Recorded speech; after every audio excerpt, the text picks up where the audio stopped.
O seu e o meu impossível é totalmente possível para Deus. Mas a questão que eu quero trabalhar com você nesse devocional, pois nada é impossível para Deus, é quando Deus não faz o que sabemos que Ele tem poder para fazer. Graça e paz a todos, Pastor Wagner Mello aqui para mais um devocional.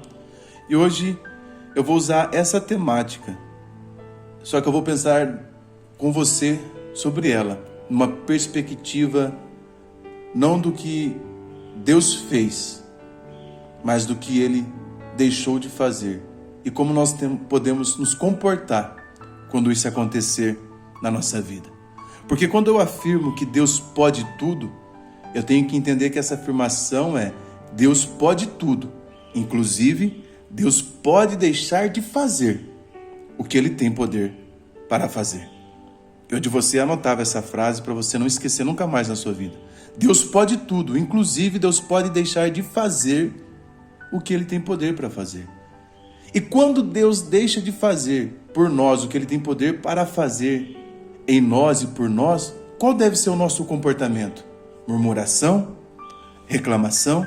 Ou nós temos que nos silenciar e procurar entender os propósitos de Deus? Porque nós temos que entender, irmãos, nós temos que entender, família, que Deus não vai curar sempre. Deus não vai livrar sempre. Da onde eu tiro isso? Da Bíblia. Quando Deuteronômio vai falar sobre a construção de casas para aumentar a segurança das casas, Deus manda construir sobre o terraço parapeito. Parapeito é o que é colocado nas sacadas das nossas casas modernas hoje, uma forma de segurança. Irmãos, Deus ele é onisciente, onipotente, onipresente. Se Deus está em todos os lugares, Ele poderia livrar qualquer um de cair de cima do parapeito. Mas qual é o princípio que está ali? Eu sou um Deus que posso livrar, mas não vou livrar sempre. Ele quer que nós aprendamos a nos cuidar.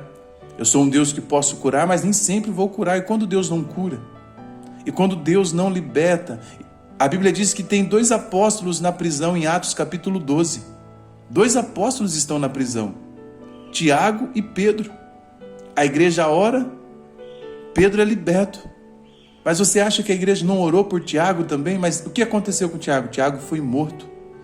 A mesma igreja orou, a mesma igreja clamou, a mesma igreja buscou, mas Tiago morreu. E eu quero conversar com pessoas hoje que têm fé, que viveram momentos, que buscaram em Deus uma resposta, e essa resposta veio, mas não de acordo com aquilo que você pensava. Você orou pela sua mãe, pelo seu pai, por um ente querido, por um filho, mas esse filho veio a óbito. Qual deve ser a nossa postura quando Deus não faz por nós o que sabemos que Ele tem poder para fazer? Davi vai nos ensinar isso, irmãos. Quando nós vamos para o livro de 2 Samuel, nós vamos observar ali que quando a sua criança morre, a criança que ele teve com Betseba, Davi vai ter ali alguns comportamentos que eu e você devemos ter quando o impossível que sabemos que Deus pode fazer por nós, Ele não faz. Algumas coisas que nós temos que entender que aconteceu aqui. Davi, quando a criança ficou doente, ele se colocou em oração pela criança. Então Davi tinha consciência de que Deus tinha poder para curar a criança. Ele ora e jejua por 7 dias. Quando ele observa que há um burburinho estranho, ele pergunta: é morta a criança? E eles responderam: é morta.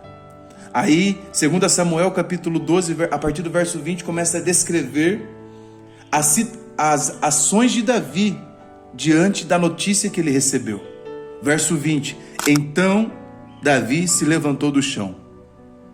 É a primeira coisa que eu e você temos que fazer quando Deus não faz por nós o que Ele tem poder para fazer.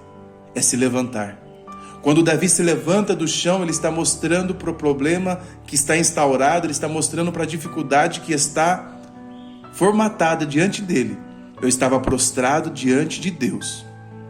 Uma vez que o problema se instalou, uma vez que a dificuldade se concretizou diante de mim, diante da dificuldade eu me levanto, em nome do Deus que eu estava prostrado diante dele. Davi estava mostrando para nós que o tempo que ele passou prostrado não foi diante da dificuldade, mas foi clamando a Deus. Ele estava aos pés do Senhor, e aos pés do Senhor é o melhor endereço para mim e para você estarmos, buscando ao Senhor, porque aos pés do Senhor ou receberemos o nosso milagre, ou receberemos a força que precisamos para superar a adversidade da vida. Ainda no verso 20 o texto diz: lavou-se. Esse ato de lavar-se me traz à mente o texto de Lamentações que diz: quero trazer à memória só o que me dá esperança. Você, irmão, irmã, não consegue impedir que um pensamento ruim venha em sua mente, mas é totalmente possível impedir que ele faça morada nela. Não conseguimos impedir de um passarinho passar voando sobre a nossa cabeça, mas é totalmente possível impedi-lo dele fazer ninho nela. É isso que Davi está nos ensinando quando ele se lava. Eu preciso me lavar, eu preciso fazer uma higienização nos meus pensamentos, eu preciso fazer uma higienização no meu olhar, no meu ouvir, no meu falar. O texto diz ainda: ungiu-se, trocou-se de roupa. Aí o verso diz: entrou na casa do Senhor. Aí talvez você pode estar pensando, ele foi na casa do Senhor e foi reclamar. Ele foi na casa do Senhor e foi murmurar. Ele foi na casa do Senhor e foi blasfemar. Não, não. A Bíblia diz: e entrou na casa do Senhor e adorou. É igual aquele hino, né? Preto no branco. Se Deus fizer, Ele é Deus. Se não fizer, continua sendo Deus. Se a porta se abrir, Ele é Deus, mas se fechar, continua sendo Deus. Eu sei, eu canto mal, mas preste atenção nisso. Ele entra na casa do Senhor e adora. Talvez alguém ia perguntar: Davi, mas a sua criança morreu. Seu filho morreu, você está adorando pelo quê? Pelo que Deus não fez? Não, estou adorando pelo que Ele é, e Ele é bom. E se eu sirvo um Deus que é bom, e Ele escolheu recolher a criança que Ele me deu, eu tenho que agradecer, porque Deus sempre faz o melhor. Ainda que esteja doendo em mim, ainda que o melhor de Deus esteja me ferindo, ainda que o melhor de Deus para mim esteja no momento me deixando com o coração triste, eu vim aqui agradecer. Eu vim aqui adorá-lo. Aí o texto continua: depois voltou para o palácio e pediu comida. Irmãos, em momentos de crise, às vezes nós queremos deixar de comer. Quando Davi pede comida, Davi está nos ensinando de que ele está continuando com a vida dele. E tem pessoas que estão passando por um momento de luto e não entendem essa verdade. Entende que seguir com a vida é uma ofensa para aquele que se foi. Não, seguir com a vida é uma atitude digna, é uma atitude de respeito para aquele que se foi, porque com certeza o ente querido que nós perdemos, o filho, o marido, a esposa, o pai ou a mãe que nós perdemos, não iam querer nos ver com a vida paralisada, porque eles se foram. Eles iam querer que nós continuássemos a fazer o que eles foram impossibilitados pela morte de fazer, que é viver. Então Deus está chamando você que está trancada dentro desse quarto, trancada dentro dessa dor, que paralisou a sua vida por causa da perca de um ente querido. Eu respeito a sua dor, mas essa dor está te paralisando. E eu estou aqui como voz de Deus para dizer para você: volte à vida. Volte a viver, volte a fazer aquilo que o seu ente querido foi impossibilitado pela morte de fazer, que é viver. Viva intensamente. Oh, aleluia. O Senhor está chamando você a voltar para a vida. Porque quando você voltar a viver, a vida de Deus vai passar a fluir em você. Entenda. Você sabe como que Davi conseguiu superar isso? Está no versículo 24. Então Davi consolou a Batseba. Sabe o que isso significa, irmão? Davi entendeu que ele estava sofrendo, mas que existem pessoas que estão sofrendo mais do que ele. Porque na perca da criança, com certeza o coração de Batseba, que havia perdido o marido, agora havia perdido ali aquele filho, estava sofrido, estava amargurado. E a Bíblia diz que Davi foi consolá-lo. Sabe quando a dor que chegou a nós nos esmaga? Quando a nossa dor é a única dor que nós conhecemos. Quando nós tiramos os olhos do nosso umbigo e começamos a olhar ao nosso redor, nós vamos ver que tem pessoas que também deixaram de experimentar o impossível de Deus em sua vida, estão tendo que lidar com alguma perca, estão tendo que lidar com alguma dor, mas mesmo assim estão encarando a vida de frente, não estão prostrados diante da dificuldade. Oh, aleluia, Deus está chamando você para se levantar. Quando eu vi esse tema, eu queria falar na mão desse tema aqui, que é Deus vai fazer o impossível na sua vida. Mas isso a gente está cheio de vídeos na internet, de pessoas nos ensinando essa verdade que Deus pode fazer o impossível na nossa vida. E o Senhor me fez trazer um ensinamento que eu ministrei na comunidade, que eu faço parte há algum tempo atrás, sobre e quando Deus não faz o impossível? E quando Deus não faz o que Ele pode fazer? Nós temos que ter a postura que Davi teve. Quando o problema é instalado, quando o milagre não acontece, quando a prova está concretizada diante de nós, eu me levanto. Eu trago à memória o que me dá esperança. Eu adoro ao Senhor e não reclamo. Eu sigo vivendo ainda que com dor no peito.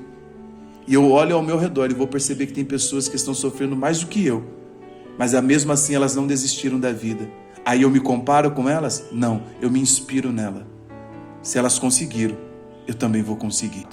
Eu sei que tem pessoas que estão tendo um momento de... estão sendo tomadas pelo choro, estão sendo tocadas por esse devocional.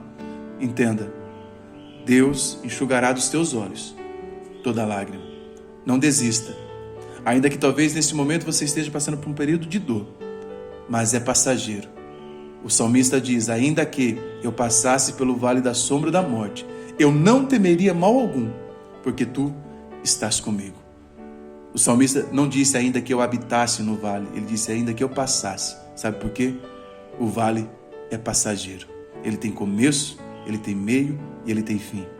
E Deus está com você no começo, no meio e no fim. Então, se você está no começo do seu vale, fique tranquilo, Deus está com você. Se você está no meio do seu vale, Deus está com você. Se você está do outro lado, não se ensoberbeça, porque você só atravessou esse vale, porque Deus esteve com você. Escreva comigo nos comentários, é preciso muita fé para que o milagre aconteça, mas maior fé se faz necessário para quando o milagre não acontece. E aí eu vou saber que você chegou até aqui no final juntamente comigo nesse devocional. Se você gosta do jeito que eu explico a palavra do Senhor, vem estudar a palavra de Deus comigo. O link do meu curso está aqui no primeiro comentário fixado. Deus abençoe você, compartilhe esse vídeo para 3 ou mais pessoas. Se você gosta de devocional ou estudo bíblico, inscreva-se aqui no canal. Forte abraço e que o Espírito Santo continue consolando você aí no seu quarto.